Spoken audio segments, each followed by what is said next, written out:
Hey guys, my name is Mills. I have lived in the Dominican Republic for a year now. I moved here from New York to teach abroad for the year.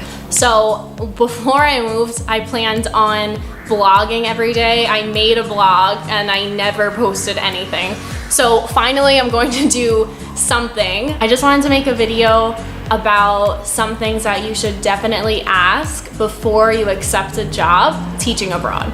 So these are things that I asked about, some things that I didn't ask about, but all of them are very useful for you to know, things that are going to help with the transition and won't leave you scrambling to figure things out once you're already in the country that you're going to be teaching in. Number one, of course, would be to ask about your position. This seems really obvious, but you need to know who you're teaching. Are you teaching adults, children, babies, like little kids? And ask about the hours. So if you're teaching English abroad, then you might be teaching at night, especially if you're teaching adults. They're going to have classes after work. So your schedule will probably not be like an 8 or 9 to 5. So ask about that, ask about how many breaks you have a day and how many hours a week you will be teaching in general, overall. I taught 4th grade, so I had like 6 subjects I was teaching. It was a normal school day, 7:30 to 4, so I knew my schedule going into that, and it's just helpful so you know how much time you'll be at school. Also, ask what their expectations are in terms of lesson plans. Do you need to have your own? Do they provide curriculum and resources for you? If they provide plans for you, that's amazing, but you might need to hand in daily or weekly plans. Ask about exactly what you're teaching. So if you are applying for an English teaching job abroad, then you're probably only teaching English. Like I said, I taught a bunch of subjects, so really know what their expectation is before you come, so you can kind of get materials ready. One more thing with your position, ask if you're allowed to tutor students on the side, like take private students, whether they be from the school or from the town in general, just because in some contracts you're not allowed to do that. And it's really helpful if you can, because you'll make some extra money tutoring on the side, whether it be in a subject or just in English in general. Next, pay. Ask about pay. Obviously, it's a little bit awkward to talk about beyond the flat rate, but ask about your salary, ask if it's negotiable at all. If you have a degree, an advanced degree, teaching certification, then maybe they pay more for that. If you're willing to work extra hours or cover classes, maybe they'll raise your pay. With the pay, know how often you're getting paid. I only got paid once a month, so really I had to budget my money very well, so it lasted for the whole month. But make sure you know, is it weekly, monthly? Do you need to set up a bank account in that country, or are they going to pay you off the books? Are taxes getting taken out? Things like that are definitely things that you should know before you accept any job. 3, housing. Housing is so important.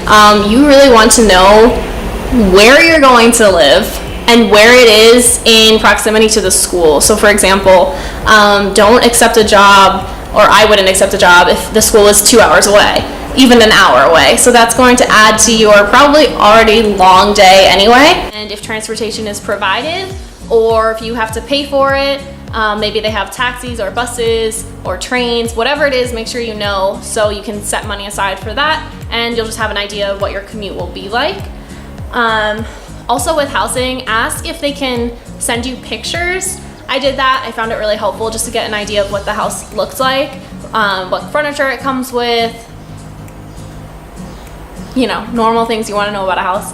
And then ask about bills. Do you need to pay for electricity, Wi-Fi? Is there Wi-Fi? Hopefully. Do you need to pay for lights? And then I would ask if there's hot water, because a lot of times that's not included, and ask if there is air conditioning. I never had it, but it is useful to ask and then see if you have to pay for it, because you might not want to use it anyway because it's expensive. And then lastly, with housing, just ask if it's in a safe location.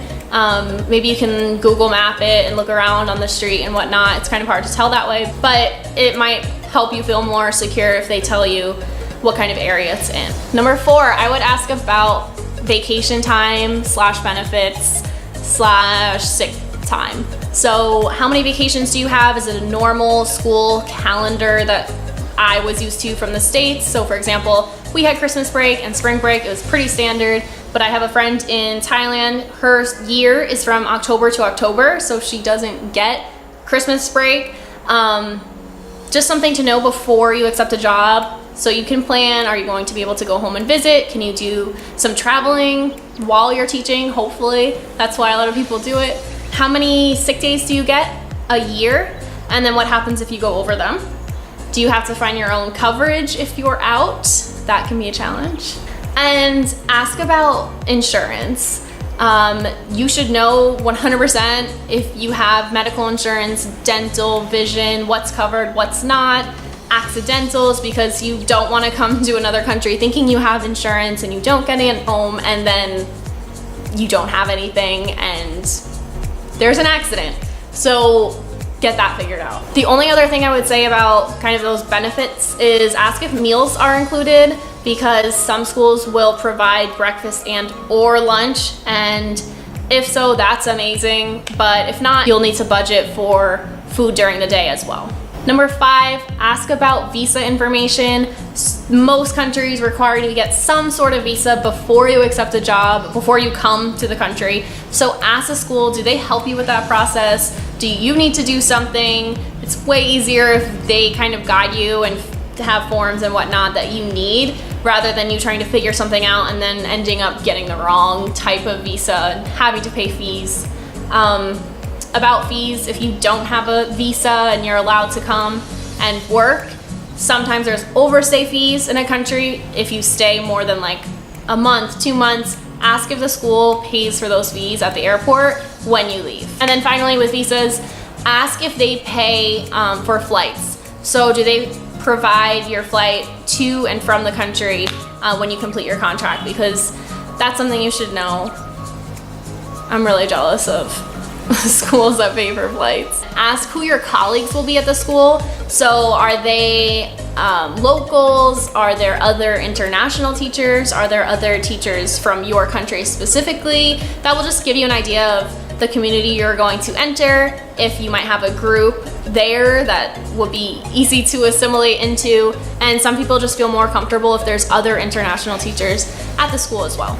And finally, ask if you can speak to any current or former teacher. So I did this, it was so helpful because I could ask these 2 teachers the questions that I didn't want to ask the directors of the school, or things I thought about later, or more about the living situations and daily life and culture shock or anything like that. So I sent like essays to these teachers and they were so nice. They literally answered every question I had with so much detail. I referred back to those emails so many times and they probably thought I was crazy because I had a lot of questions, but it really helped me in that transition period and getting ready and knowing what I needed to bring and what to expect. Okay, so those are my 8 questions that you should well, there were more questions in each category, but I'm saying 8 questions that you should ask before you accept a position to teach abroad.